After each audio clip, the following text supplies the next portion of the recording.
Dicen que para fundar una gran empresa hacen falta tres cosas: una gran idea, algo de capital y un golpe de suerte. Pero hay historias que no encajan en esa fórmula. Historias nacidas entre ruinas, desprecios y errores, donde no había dinero ni contactos, solo terquedad.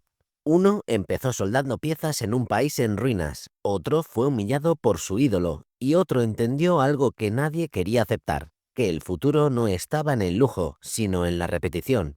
No eran genios, ni héroes, eran tipos con obsesiones, con heridas y con muy poco que perder. Soichiro Honda, el motor que nació del hambre.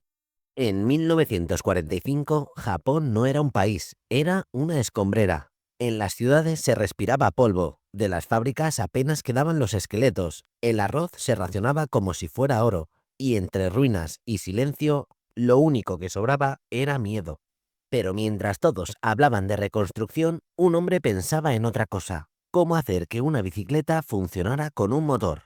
Se llamaba Soichiro Honda, hijo de un herrero rural, mecánico autodidacta, aprendiz sin títulos ni trajes. De niño se quedaba horas mirando cómo giraban las ruedas, cómo se movían los engranajes, y cuando no lo entendía, los desmontaba una y otra vez, hasta que lo entendía. Antes de la guerra ya había fundado una empresa para fabricar aros de pistón. Quería venderle a Toyota, pero sus piezas eran malas y lo rechazaron. Pese a ello, no se rindió. Se matriculó en una escuela técnica, aunque no tenía el título necesario. Se sentaba al fondo, observaba, copiaba. Tiempo después, volvió a intentarlo y esta vez sí. Toyota aceptó. Pronto empezaron a salir pedidos, pero llegó la guerra. Su fábrica fue bombardeada, la reconstruyó. Luego, un terremoto la destruyó por segunda vez. Solo quedó el cartel. La mayoría se habría rendido, pero Honda no buscaba dinero ni reconocimiento. Buscaba entender, resolver, hacer que algo funcionara. En 1946, con Japón arrastrándose entre cenizas, encontró en un desguace un generador militar abandonado. Lo desmontó, le adaptó un eje y lo atornilló al cuadro de una bicicleta. La primera moto de Honda nació con tornillos sueltos, un ruido infernal y esperanza. No era estética ni cómoda, pero funcionaba. Y en un país sin gasolina ni transporte, eso era oro. Honda no había inventado una máquina, había inventado una solución. Los pedidos crecieron, la bicicleta se volvió moto, primero artesanal, luego en serie, y en 1958 apareció la Honda Super Cub. Una moto robusta, barata, casi indestructible, diseñada para durar, pensada para trabajar, tan popular que acabó en escuelas, granjas, comisarías y hogares. En los 60, Honda ya le disputaba el mercado a los gigantes europeos. En los 70 los superó, pero lo hizo sin glamour, sin frases inspiradoras, solo con método, prueba y error, y una obsesión casi maníaca por la eficiencia. Lo que empezó como un apaño con tornillos viejos y un motor militar terminó convirtiéndose en una de las mayores empresas de ingeniería del planeta. No solo de motos, también de coches, de robótica, de aviación. La Honda Super Cub sigue produciéndose hoy. Es el vehículo motorizado más vendido de la historia, y no por capricho, sino por necesidad. En los años más duros del Japón de posguerra, esa bicicleta motorizada fue el primer paso hacia la movilidad de millones. Permitió transportar comida, ir al trabajo, mover materiales, reconstruir ciudades. Fue libertad en dos ruedas. Y todo salió de un taller de chatarra, de las manos de un mecánico sin estudios, con más fracasos que diplomas, pero con una certeza: que la tecnología, bien pensada, puede ser una herramienta para la dignidad.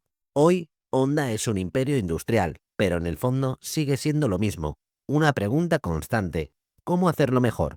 ¿Cómo hacerlo posible? Y esa pregunta, formulada en medio de la ruina, terminó empujando a todo un país hacia adelante.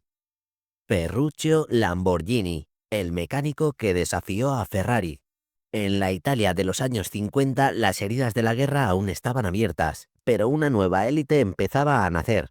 Industriales, empresarios, actores, políticos, todos querían lo mismo: un Ferrari, no solo por su potencia, sino por lo que representaba: velocidad, estatus, mito.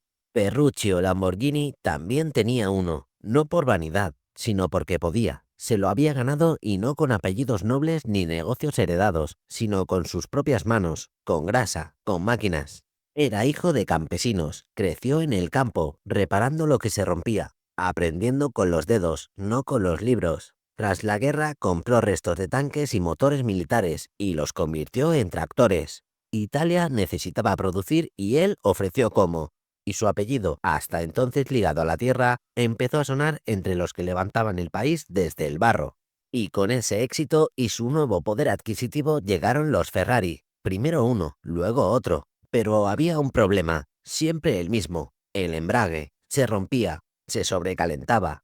Ferruccio, que conocía los motores a la perfección, sabía que algo no estaba bien. Pidió una reunión con Enzo Ferrari, le explicó el problema, esperando soluciones, pero lo que recibió fue desprecio. El problema no es el coche, le dijo Enzo. El problema es usted, que no sabe conducirlo. Lamborghini no respondió, no discutió. Se fue y desmontó el coche en su taller, pieza a pieza, hasta que encontró la verdad. El embrague era exactamente igual al que usaban sus tractores, mismo proveedor, mismo diseño, solo que con otro logo y 10 veces más caro. Ahí no solo vio una chapuza, vio un insulto, una falta de respeto y también una puerta abierta. En 1963 fundó Automobili Lamborghini, sin experiencia en coches deportivos, sin historia en carreras, solo con una idea clara: hacer las cosas bien. Quería crear un coche rápido, pero fiable, bonito, pero funcional, técnico y sin arrogancia. Para ello, contrató a ingenieros brillantes, supervisó cada plano, cada soldadura, y en menos de un año presentó su primer modelo, el 350 GT. Era otra cosa, un coche silencioso, preciso, sobrio. No necesitaba gritar, solo acelerar. Fue un golpe sobre la mesa. Y no era solo una cuestión de coches, era una declaración, un mensaje claro para Ferrari. El mito no es excusa para la mediocridad. Durante años, Lamborghini y Ferrari compitieron en las calles, en los garajes, en la imaginación de millones. Pero esta no fue una guerra de millonarios, fue el choque entre dos formas de entender el trabajo. Uno creía en el prestigio, la otra en la precisión. Ferruccio no era piloto, ni diseñador, era mecánico, y eso marcó la diferencia. No buscaba admiración, buscaba soluciones. Quería construir el coche que él mismo soñaba conducir, veloz, elegante, pero que no se rompiera. Hoy, Lamborghini es sinónimo de lujo extremo, de velocidad salvaje, de diseño imposible, pero en su origen era otra cosa, era una respuesta, una rebelión mecánica nacida del orgullo de quien no acepta que lo subestimen. Ferruccio no quería impresionar al mundo, solo quería demostrar que se podía hacer mejor. Henry Ford, el hombre que odiaba los coches de ricos. A comienzos del siglo XX, tener un coche no era señal de movilidad, era señal de estatus. Los autos eran lentos, caprichosos, caros, una excentricidad más para quien podría permitirse no caminar. Henry Ford los detestaba. No porque odiara la máquina, todo lo contrario, porque la amaba, pero no como lujo, sino como herramienta, como posibilidad. Había nacido en una granja de Michigan en 1863, rodeado de campos, vacas y silencio, pero su cabeza estaba en otra parte. Desde adolescente desmontaba relojes por curiosidad, no para repararlos, sino para entender cómo algo tan pequeño podía marcar el tiempo de todos. Cuando conoció el motor de combustión, no pensó en elegancia ni carreras, pensó en algo mucho más revolucionario: cómo hacer que esto esté al alcance de cualquiera. Durante años trabajó en talleres, aprendió de todo y de todos, incluso fue ingeniero en la compañía de Thomas Edison. Pero tenía una obsesión: construir un coche que pudiera pagar un obrero, no un banquero, no un aristócrata, un obrero. Fracasó 2 veces, fundó empresas que no funcionaron, lo llamaban testarudo, insoportable, mal socio, pero no paró. En 1903 fundó Ford Motor Company y en 1908 lanzó algo que no era bello, ni veloz, ni deseado, pero era funcional: el modelo T. Robusto, simple, barato, un coche que cualquiera podía aprender a conducir y reparar. En menos de 20 años se vendieron más de 15 millones. Pero lo que cambió el mundo no fue el coche, fue cómo se hizo. Ford no inventó el automóvil, inventó cómo fabricarlo para las masas, la cadena de montaje, las piezas estandarizadas, el trabajo especializado, todo pensado para reducir el precio y multiplicar la producción. La industria cambió, pero también la sociedad. En 1914 hizo algo que parecía una locura, duplicó el salario de sus empleados, $5 al día, y redujo la jornada a 8 horas. No era filantropía, era estrategia. Quería que sus obreros pudieran comprarse el coche que fabricaban, que lo desearan, que lo condujeran. Y lo logró. El coche dejó de ser un símbolo de lujo y se convirtió en parte del paisaje, en la herramienta con la que se construyó el siglo XX, para ir al trabajo, para repartir productos, para viajar. Pero Ford no era un héroe, era un hombre lleno de sombras, obsesivo hasta la paranoia.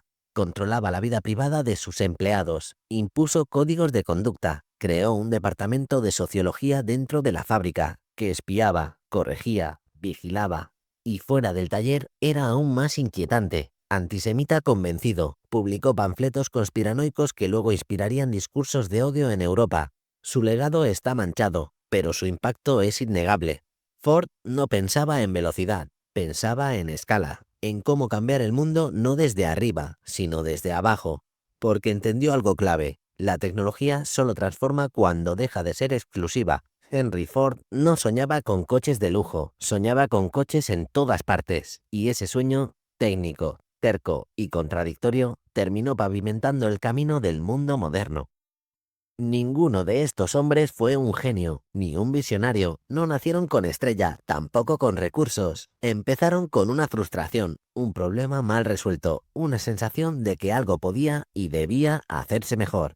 Honda no soñaba con motos, soñaba con motores que resistieran el hambre. Lamborghini no buscaba lujo, buscaba precisión. Y Ford no quería admiración, quería escala. No fundaron imperios desde la comodidad. Lo hicieron desde el ruido, el rechazo, la obsesión. Y eso es quizá lo más revelador, que las transformaciones más profundas no nacen del poder, sino de la insistencia. Porque hay ideas que llegan como una molestia constante, un detalle técnico que nadie quiere ver, un fallo que se repite, una injusticia demasiado cotidiana. Ellos no cambiaron el mundo porque soñaran en grande, lo cambiaron porque no dejaron de fijarse en lo que fallaba. Si este vídeo te hizo pensar, dale like y compártelo con alguien que debería escuchar esta historia. Pero ahora te pregunto a ti, ¿cuál de estas historias te sorprendió más? Déjalo en los comentarios, te estaré leyendo. Y si quieres más historias como esta, suscríbete y activa la campanita. Aquí analizamos la historia, no solo para conocer el pasado, sino para aprender de él. Nos vemos en el próximo vídeo.